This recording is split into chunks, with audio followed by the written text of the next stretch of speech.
Episode 6. பக்கத்தில் ஹரிஷ் உட்காருவதை விரும்பாத ரித்திகா அவனை வேறு சீட்டு மாறி உட்காரச் சொன்னார். அதை கேட்டு ஹரிஷின் முகம் அவமானத்தில் சிவந்தது. அவர்களுடைய மற்ற கிளாஸ்மேட்டுகளும் ஹரிஷை கேலி செய்து சிரிக்க ஆரம்பித்தனர். என்னை பார்த்து கிண்டல் பண்ணி சிரிக்கிறீங்களா? நல்ல சிரிங்க. கூடி சீக்கிரம் நான் ஒரு பெரிய சாம்ராஜ்யத்தையே கட்டி எழுப்ப போறேன். அப்போ எனக்கு முன்னாடி நீங்களாம் ஒரு சின்ன துரும்பு மாதிரி இருக்க போறீங்க. இன்னைக்கு என்ன ஒரு ஃபூல்னு நினைச்சு ட்ரீட் பண்ற நீங்க அன்னைக்கு என்னோட உயரத்தை பிரமிச்சு போய் பார்ப்பீங்க. அதுக்கான நாள் ரொம்ப தூரத்தில் இல்லை. மனதில் நினைத்த ஹரிஷ் அவர்களுக்கு தக்க பதிலடி கொடுக்க எழுந்தார். ஆனால் அதற்குள் அங்கு வந்த அவனுடைய பழைய நண்பன் நிக்கில் ஹரிஷை அங்கிருந்து இழுத்து கொண்டு சென்றான். அவர்கள் இருவரும் அந்த பார்ட்டி ஹாலின் ஒரு கார்னரில் சென்று அமர்ந்தனர். ஏ ஹரிஷ், ரித்திகா மாதிரி பொண்ணுங்கெல்லாம் நம்ம ரேஞ்சுக்கு செட் ஆக மாட்டாங்க. நீ ஏன் தேவையில்லாம அவகிட்டலாம் வம்புக்கு போற? நம்ம 2 பேரும் மீட் பண்ணி எவ்வளோ நாள் ஆச்சு? பசிக்குது, ஏதாவது சாப்பிடலாமா என்று கேட்டான் நிக்கில். அஜயுடன் பேசி சிரித்து கொண்டு இருந்த ரித்திகாவை திரும்பி வெறுப்புடன் பார்த்தான் ஹரிஷ். பிறகு அவளைப் போலவே தலையை சாய்த்து கிண்டலாக சிரித்தவன் அதன் பிறகு அவளை கண்டுகொள்ளவே இல்லை. டிஜே மியூசிக் பிளே செய்ததும் அங்கிருந்தவர்கள் எழுந்து ஆடத் தொடங்கினர். அப்பொழுது ஒரு பெண், ரித்திகா, நீ தான் சின்ன வயசுல இருந்தே நல்ல டான்ஸ் ஆடுவியே, வந்து ஆடு என்று கூற மற்றவர்களும் ரித்திகாவை டான்ஸ் ஆட சொல்லி உற்சாகப்படுத்தினர். முதலில் கொஞ்சம் பிகு செய்தவள் அவளுடைய கிளாஸ்மேட்ஸ் எல்லோரும் சேர்ந்து வற்புறுத்தவும் ஆட வந்தாள். அவளுடைய பிரைட்டான கண்களும் கைப்பிடிக்குள் அடங்கிவிடும் ஸ்லிம்மான இடுப்பும் அங்கிருந்த அனைத்து ஆண்களையும் கவர்ந்தது. இடுப்பை வளைத்து அவள் ஆடியது மிகவும் கவர்ச்சிகரமாக இருந்தது. ஒரு வழியாக அந்த கெட் டுகெதர் பார்ட்டி முடிவுக்கு வந்தது. அப்போது ரித்திகாவை டிராப் செய்ய அங்கிருந்த பாய்ஸ் அனைவரும் போட்டி போட்டனர். அவர்கள் ஒவ்வொருவரிடமும் மிகவும் காஸ்ட்லியான கார்கள் இருந்தது.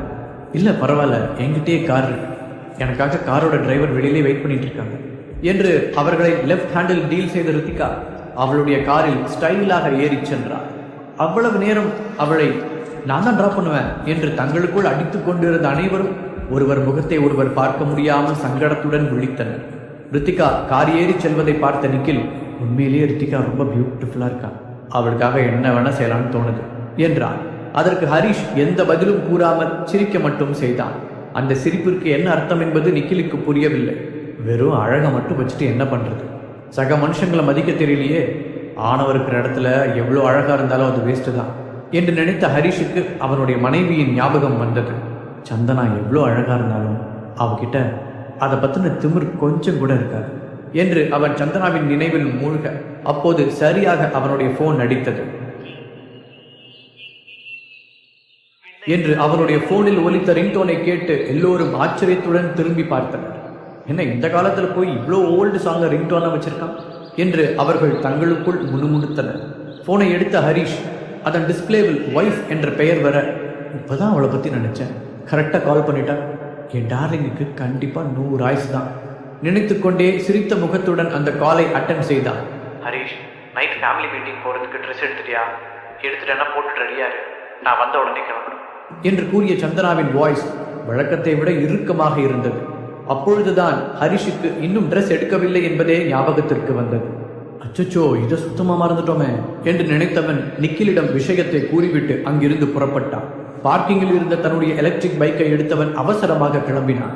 அதை வேடிக்கை பார்த்து கொண்டிருந்த சில பெண்கள், ஓ மை காட், இந்த குட்டி பைக்லயா ஹரிஷ் கெட் டுகெதருக்கு வந்தான்? அவன் போய் சேரத்துக்குள்ள சார்ஜ் தீர்ந்து போச்சுன்னா என்ன பண்ணுவான்? ஒரு பெண் கிண்டலாக கேட்க, வேற என்ன பண்ணுவான்? ஒன்று தள்ளிட்டு போவான், இல்ல தலையில தூக்கி வச்சுட்டு போவான் என்று அவன் முகத்துக்கு பின்னால் கேலி செய்து சத்தமாக சிரித்தனர். ஹரிஷ் அவர்களிடமிருந்து விலகி கொஞ்ச தூரம் சென்றிருந்தாலும் அவனால் இந்த சிரிப்பு சத்தத்தை கிறிஸ்டல் கிளியராக கேட்க முடிந்தது. இதுக்கெல்லாம் சேர்த்து வச்சு ஒரு நாள் உங்களுக்கு மொத்தமா பதில் சொல்றேன். மனதிற்குள் சபதம் எடுத்தவன் தன்னுடைய கோபத்தை வண்டியின் வேகத்தில் காட்டினான். அதே நேரத்தில் சந்தனா அவளுடைய ஆபீஸில் இருந்து வெளியே வந்தாள். அப்போது பிளாக் சூட் அணிந்த ஒரு நபர் கையில் ஒரு கிஃப்ட் பாக்ஸுடன் திடீரென்று அவளின் முன் வந்தார். யார் நீங்க? சடனாக தன் முன் தோன்றியவனை குழப்பத்துடன் கேட்டார். அந்த நபரோ கையில் இருந்த கிஃப்ட் பாக்ஸை சந்தனாவிடம் கொடுத்தவாறே, எங்க பாஸ் கிட்ட இருந்து உங்களுக்கு ஒரு ஸ்பெஷல் கிஃப்ட் என்று பணிவாக கூறினார். சந்தனா அந்த நபரையும் கிஃப்ட் பாக்ஸையும் புரியாமல் மாறி மாறி பார்த்து கொண்டிருந்த வேளையில் அவளுடைய 2 அசிஸ்டன்ட் பெண்கள் அங்கு வந்தனர். அவர்கள் சந்தனாவின் கையில் இருந்த கிஃப்ட் பாக்ஸை ஆர்வத்துடன் பார்த்தனர். வா மேடம், உங்களுக்கு யாரோ கிஃப்ட் கொடுத்து விட்டுருக்காங்க, ஒருவேளை உங்களோட ஃபேனா இருக்குமோ என்று கேட்டனர். அவர்களை கோபமாக முறைப்பது போல் நடித்த சந்தனா, ஸ்டூபிட் மாதிரி பேசாங்க, நான் என்ன ஸ்டாரா ஃபேனெல்லாம் இருக்கிறது என்றார். அந்த கிஃப்ட் பாக்ஸை வாங்க தயங்கிய சந்தனா, யார் உங்க பாஸ் என்று அந்த பிளாக் சூட் மனிதனை பார்த்து கேட்டார்.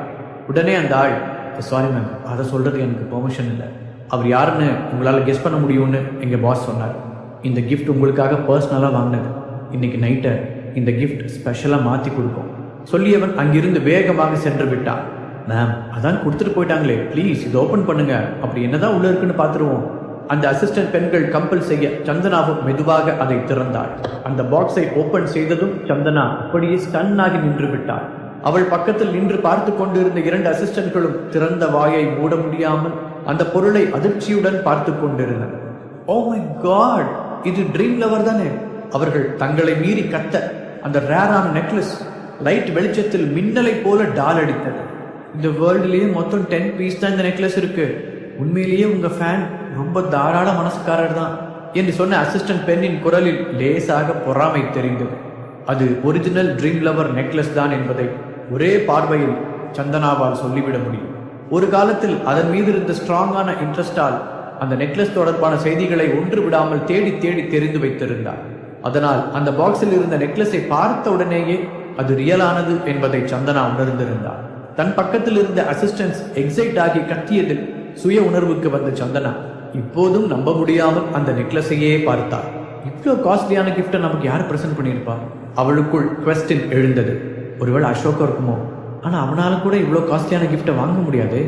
சப்போஸ் நமக்கு இந்த நெக்லஸை வாங்கி தரணுங்கிறதுக்காகவே அவனோட மொத்த சொத்தையும் வித்துட்டானா? இதை யோசித்த பொழுது சந்தனாவிற்கு அவளையும் அறியாமல் அசோக்கின் மீது ஒரு சாஃப்ட் கார்னர் உருவானது. இன்னைக்கு நைட் ஃபேமிலி கெட் டுகெதருக்கு நான் மட்டும் இந்த ட்ரீம் லவர் நெக்லஸை போட்டுட்டு போனேன்னா அங்கே இருக்கிற எல்லா பொண்ணுங்களோட கண்ணும் என் மேலே தான் இருக்கும். அப்படியே பொறாமையில் வெந்துருவாங்க. அதை நினைக்கும் போது சந்தனாவிற்கு ஹார்ட் எகிரி குதிப்பதைப் போல ஒரே எக்ஸைட்டிங்காக இருந்தது. அதே நேரத்தில் இன்னொரு பக்கம் ஹரிஷ் அந்த ஃபேமிலி மீட்டிங்கிற்கு என்ன ட்ரெஸ் போடுவது என்ற குழப்பத்தில் இருந்தான். அவன் மால்களுக்கு சென்று சுற்றி பார்த்தான். அங்கிருந்த ட்ரெஸ் எதுவுமே அவனுக்கு பிடித்த ஸ்டைலில் இல்லை.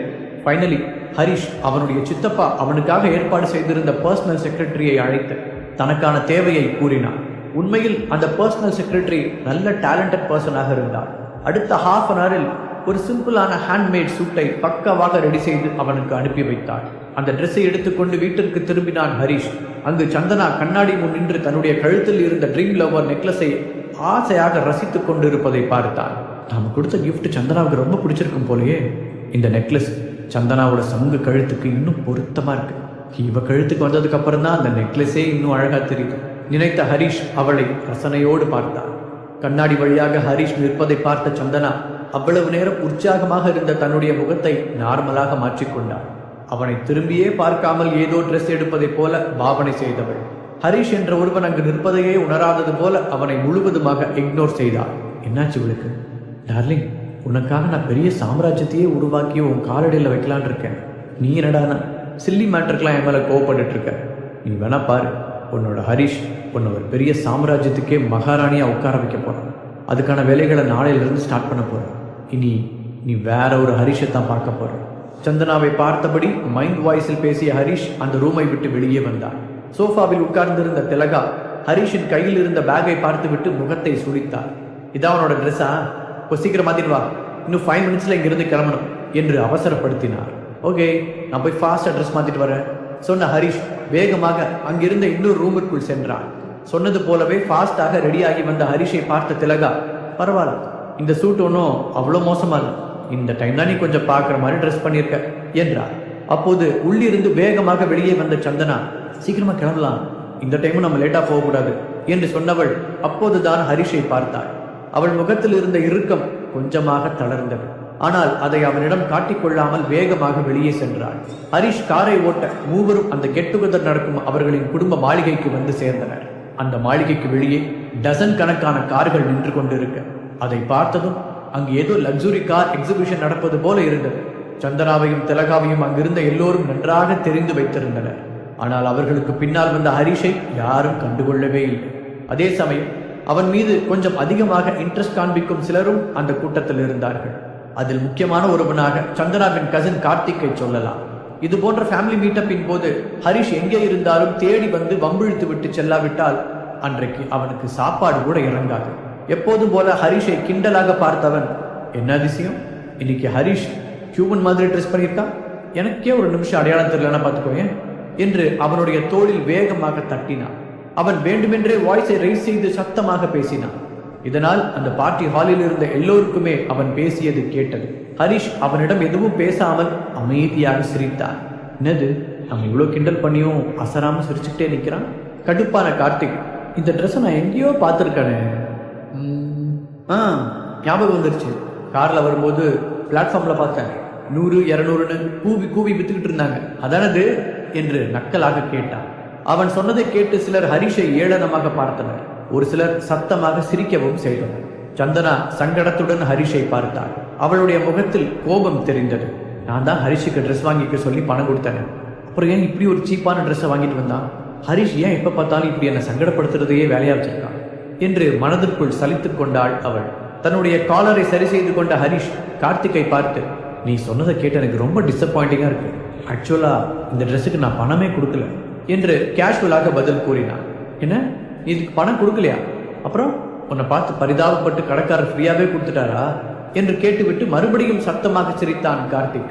உடனே சுற்றியிருந்தவர்களும் சிரிக்க ஆரம்பித்ததுடன் ஹரிஷை ஒரு முட்டாளை போல பார்த்தனர். அதை கேட்டு திலகா மற்றும் சந்தனாவின் முகங்களும் மாறியது. திலகா ஹரிஷ் பக்கத்தில் நிற்க கூட பிடிக்காமல் விலகிச் சென்றார். ஹரிஷ், நம்ம போய் உட்காரலாமே. சந்தனா ஹரிஷின் காதில் ஒரு சலிப்புடன் கூறினாள். உண்மையை கூற வேண்டும் என்றால் சந்தனாவிற்கு இது போன்ற அவளின் குடும்ப நிகழ்வுகளுக்கு ஹரிஷை அழைத்து வருவதில் விருப்பமே இருப்பதில்லை. ஆனால் அவளுக்கு வேறு வழியும் இல்லை. ஏதாவது எமர்ஜென்சி சிச்சுவேஷனை தவிர மற்ற நேரங்களில் ஃபேமிலி மெம்பர்ஸ் அனைவரும் அந்த மீட்டிங்கில் கலந்து கொள்ள வேண்டும். சந்தனா, நான் நிஜமா உன்னை பத்தி பேசல. அப்படியே நீ தேவையில்லாம டென்ஷன் ஆகிற. அது சரி, உன் ஹஸ்பண்டுக்கு வேணா ட்ரெஸ் எடுக்கிறதுல எக்ஸ்பீரியன்ஸ் இல்லை, அதுக்கான பணமும் இல்லை. ஆனால் உனக்கு என்னாச்சு? இந்த மாதிரி ஒரு ஃபேமிலி கெட்டுவதற்கு இவ்வளோ லோவாக ட்ரெஸ் பண்ணிட்டு வந்திருக்க. என்ன, உன் ட்ரெஸ்ஸோட விலை மிஞ்சி போனால் ஒரு 5000 இருக்குமா? கேட்ட கார்த்திக் சந்தனாவை மேலும் கீழுமாக பார்த்து சிரித்தான். அவனுடைய அந்த நக்கல் சிரிப்பு சந்தனாவை எரிச்சல் படுத்தியது. எல்லோருடைய கவனமும் அங்குதான் இருக்கிறது என்பதை தெரிந்தவுடன் கார்த்திக்கின் முகத்தில் ஒரு திமிர் வந்தது. தன்னுடைய ட்ரெஸ்ஸில் இல்லாத தூசியை தட்டி விட்டாலும் இந்த ஃபேமிலி மீட்டிங்கில் கலந்துக்கிறதுக்காக நம்ம கண்ட்ரியோட ஃபேமஸான டிசைனர் கிட்ட போய் இந்த ஸ்பெஷல் சூட்டை 2 lakhs செலவு பண்ணி எனக்காக ரெடி பண்ண என்று பெருமை பொங்க கூறினான். அதை கேட்ட அனைவரும், என்ன 2 lakhs என்று அதிர்ச்சி அடைந்தனர். அதை பார்த்த கார்த்திக் சந்தனாவை ஏளனத்துடன் நோக்கி புருவத்தை உயர்த்தி காண்பித்தான். இவ்வளவு நேரம் அவன் செய்த எல்லாவற்றையும் அமைதியாக பொறுத்து கொண்ட ஹரிஷின் முகம் இப்போது கோபத்தில் சிவந்தது. ஹரிஷின் உண்மையான பேக்ரவுண்ட் தெரியாமல் பேசிக் கொண்டிருந்த கார்த்திக்கிற்கு பெரிய ஆப்பு ஒன்று காத்திருந்தது.